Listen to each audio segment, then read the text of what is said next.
Numeri, hoofstuk 27. Selofgat, die seun van Hefer, die seun van Gilead, die seun van Machir, die seun van Manasse, die seun van Josef, het 5 dogters gehad, Magla, Noa, Milka en Tirsa. Toe kom hulle na die ingang van die tabernakel en sê vir Moses, die priester Eleazar en die leiers van die vergadering: Ons pa het in die woestyn gesterf oor sy eie sondes. Hy was glad nie deel van Korag se bende wat teen die Here in opstand gekom het nie. Hy het glad nie seuns gehad nie. Hoekom moet sy naam dan nou verdwyn uit die familie, omdat hy nie seuns gehad het nie?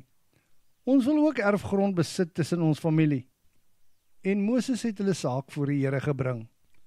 Toe sê die Here vir Moses: Dit wat Selofgat se dogters vra is reg.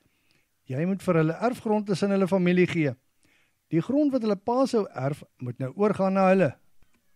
En vir die Israeliete moet jy sê: Indien iemand te sterwe kom wat geen seuns het nie, moet sy dogter sy grond erf. Indien hy ook nie 'n dogter het nie, moet sy broer sy grond erf. Maar as hy ook nie 'n broer het nie, moet sy oom aan vaderskant die grond erf. En as sy pa ook nie 'n broer gehad het nie, moet sy naaste familielid die grond erf. Hierdie wet moet deur die Israeliete gehou word, presies soos die Here Moses beveel het. En die Here het vir Moses gesê: Jy moet hier teen die ooste kant die Abarimgebergte uitklim en die land wat ek aan die Israeliete gegee het, besigtig. En as jy dit goed bekyk het, sal jy by jou vaders versamel word soos jou broer Aaron. Want in die Sin-woestyn was julle 2 ongehoorsaam aan my bevel, deur nie aan die vergadering my heiligheid te toon, toe hulle in opstand gekom het by die twiswater van Meriba nie.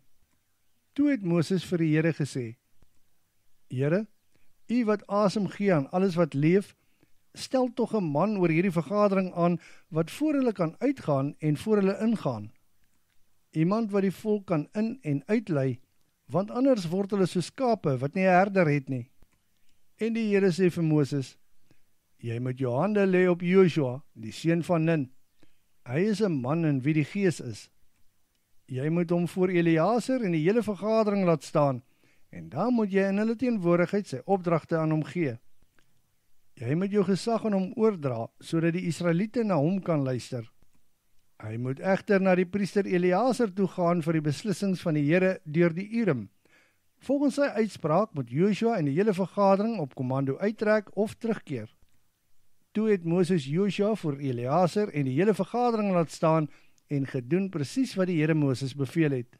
Moses het sy hande op Joshua gelê en al sy opdragte aan hom gegee, presies soos die Here vir Moses gesê het.